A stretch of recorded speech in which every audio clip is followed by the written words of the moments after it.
Hello, good morning kabayan. Ito may dumating tayo na package kabayan. Ito. Kararating lang. Dineliver ngayon umaga. At i-unbox natin kabayan. Ito na siguro yung order natin na nag-order kasi tayo kabayan ng portable grass cutter para dito sa ating bakod kabayan, sa mga ating mga halaman. Kasi medyo mabilis lumago kabayan at mabagal ang scheduling ngayon ng maintenance dito sa amin, kaya ito nag-order tayo. Ito nakikita natin sa Facebook kabayan, maganda siya, di battery. Try muna natin buksan para makita nyo kabayan ng kung ano nga ito, kung ito nga ba yun.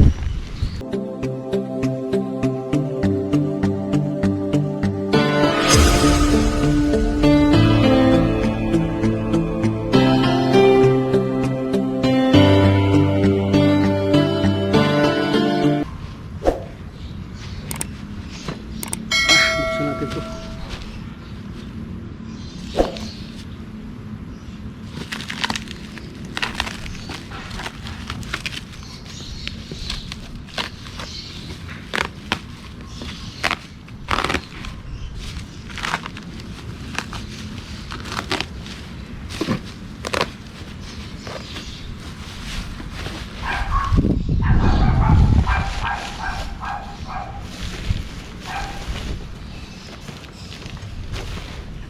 Yan, ito nga yan kabayan, ating portable grass cutter. Yan, ito yung battery. Yan, ito yung battery. Bali dalawang battery in order natin kasi kung kano nga ba kung isang battery lang? 1.8. Pag isang battery lang kabayan, ang presyo nito 1.8. Ngayon kinuha namin dalawang battery kaya naging 2,199. 2,099 lang pala kabayan. Ang tatak nito kabayan ay Bosch yung tatak niya kabayan, no? Yan, ito yung Bosch. Ito yung medyo magandang ratings kabayan na nakita namin sa Shopee. Ito magandang ratings. Yung iba maganda rin pero medyo mas maganda ang presyo nito. Yung iba mura-mura kabayan pero nakakaduda naman pag sobrang mura. Ito yung may mga kasama niya. Ito yung mga blade, yung mga meron din pala siyang plastic na blade. Yan, yan may plastic siya na blade kabayan. Siguro kung mga bermuda lang ito gagamitin. Tapos meron din siyang blade na bakal. Yan, pag medyo malalaki na siguro, ito bakal lang gagamitin. At ito yung nakikita natin kabayan na kahit sa kahoy, inaano nila sa kahoy. Kaya yun, ito ngayon ang gagamitin natin dito pang trim dito sa gilid na yan. Bali babaan na natin yan, ibaba na natin yung halaman na yan at nipisan na natin dahil dito magagawa na natin yan. Tapos meron siyang gulong, kabayan. Itong gulong para ito sa pag nag-trim ka dito ng bermuda, para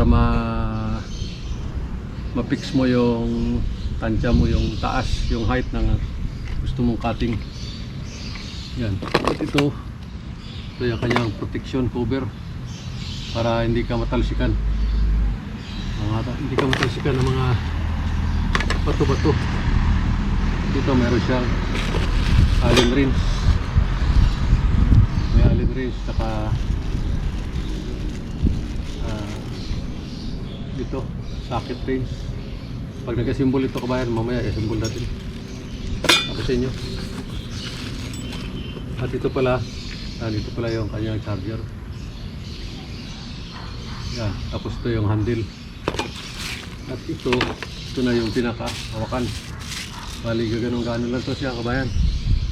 Yung ganunin mo lang to. Kaya mabilis na, hindi na tayo kailangan magantay pa ng scheduling ng dito pag-trim sa ating bakuran kabayan. Dahil mamaya lang pwede na natin umpisahan to mamayang hapon. Pag na full charge na yung battery, testing na natin. Sige, charge muna natin to kabayan. Update ko kayo mamaya. Ito siya.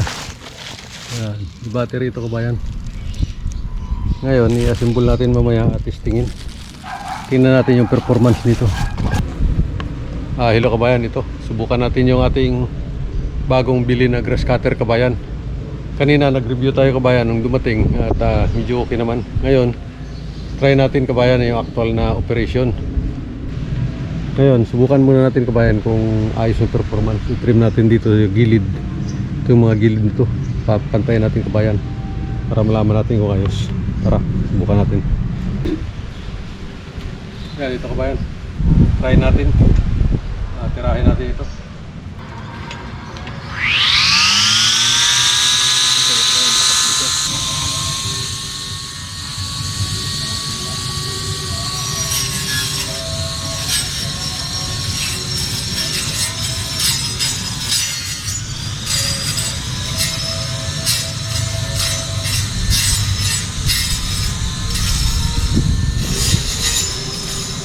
Ito kabayan, no? Pinalitan natin ang blade. Pag ganito pala kabayan ang ititrim natin, dapat pala ang ganito, gamitin nating blade ganito. Kasi napapanood natin sa Facebook kabayan, yung bilog na blade ang ginagamit nila at akala mo napakabilis, pero mas effective pala yung ganito kabayan. Ganitong blade ang gamitin kaysa dun sa bilog. Ito kaya niya itrim yung ano. Kanina nahirapan tayo, akala natin mapurol. Pero pag ganitong blade pala kabayan ang gamitin mo, ayos siya.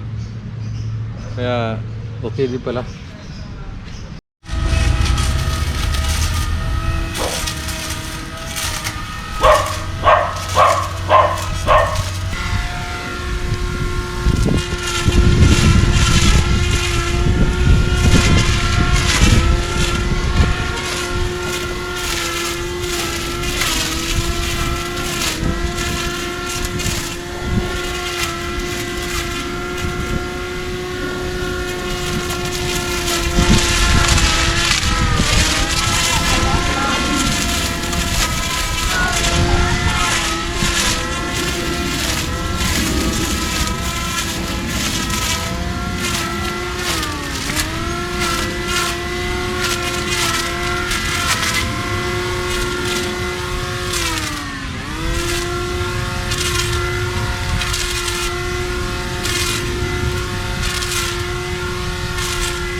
One eternity later. Good morning mga kabayan. Ngayon, i-update ko lang kayo kabayan sa ating nabiling electric grass cutter lawn mower. Ngayon kabayan, ngayong umaga nag-trim tayo. Sinubukan natin i-trim itong ating halaman mga kabayan. Ayan o, nakikita nyo. Balak ko kasi kabayan ito pantayin natin ito. Ibaba natin at pantayin. Medyo malalaki na rin talaga ang mga sanga kabayan. Katulad dito, kita nyo, malalaki na rin ang mga sanga. Yan. At gusto natin kasi ibaba siya ng konti. Ngayon kabayan, ginamitan natin ang ating electric lawn mower grass cutter, yung cordless kabayan. Ito yung binili natin. Yan, binili natin ito sa Lazada mga kabayan. Ito siya. Ngayon kabayan, ang nangyari, umusok. Hindi pa tayo naka 1/4 kabayan dito sa ating trabaho. Yan pa lang ang na-trim natin kabayan. Ito pa lang area na to. Kita nyo yung mababa. Kasi gusto ko ipantayan. Yan pa lang ang na-trim natin kabayan. Wala, umusok na siya. Sa tingin ko kabayan, hindi niya kaya kapag medyo malalaki. Kumbaga, katulad dito pag mga malalaki na kabayan na sanga at matagalan na gamit, yan, hindi niya kaya kabayan. Kaya ang nangyari, umusok. Ito, sinubukan natin buksan kabayan at ito na siya. Pakita ko sa inyo kabayan kung ano naging problema. Kanina kabayan, umusok. Ngayon, binuksan ko kabayan. Ito lang pala. Ito lang pala ang motor niya kabayan. Oh. Yan oh. Yan, ito lang. Ngayon, actually hindi naman siya huminto kabayan. Umusok lang. Tinigil muna natin yung ating pag-rascat tapos binuksan.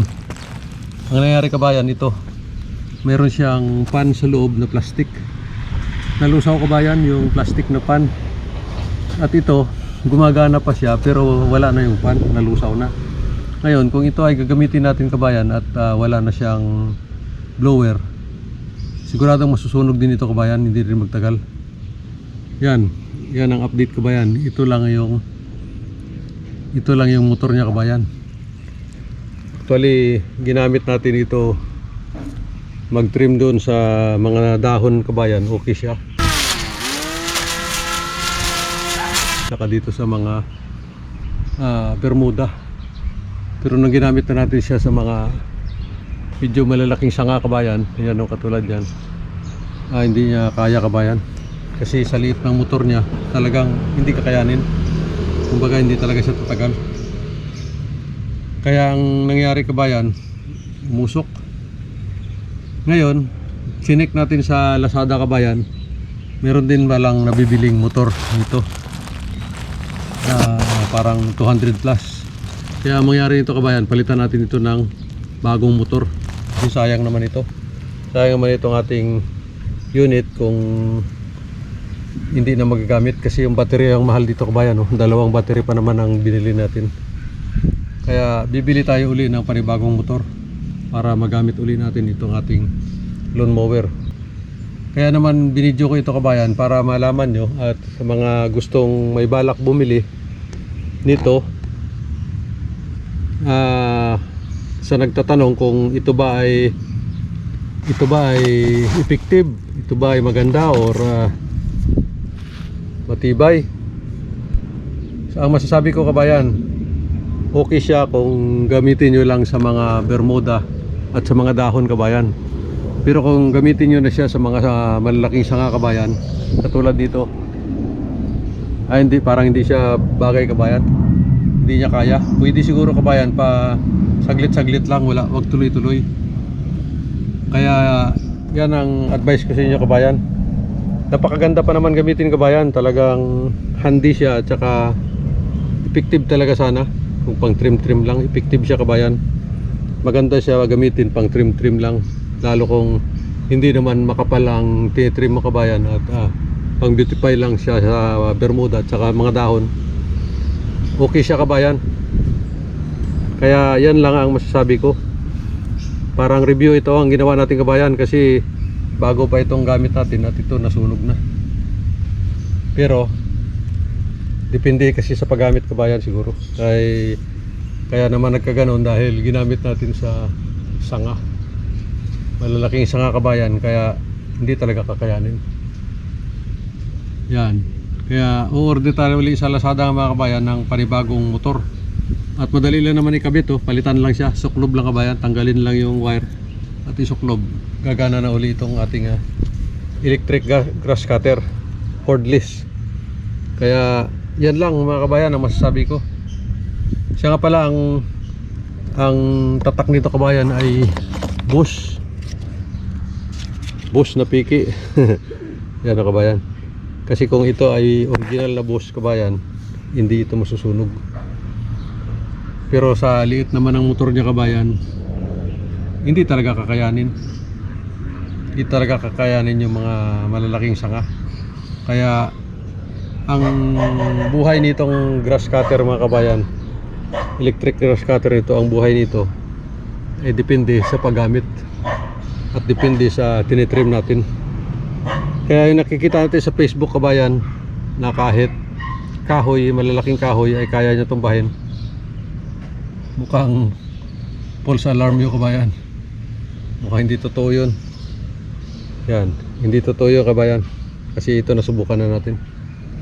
At nasa inyo na kung bibili pa kayo ng ganito. Pero ang masasabi ko kabayan, pang maintenance sa mga Bermuda na maninipis lang at mga dahon, okay siya kabayan. Thank you. Subhanallah.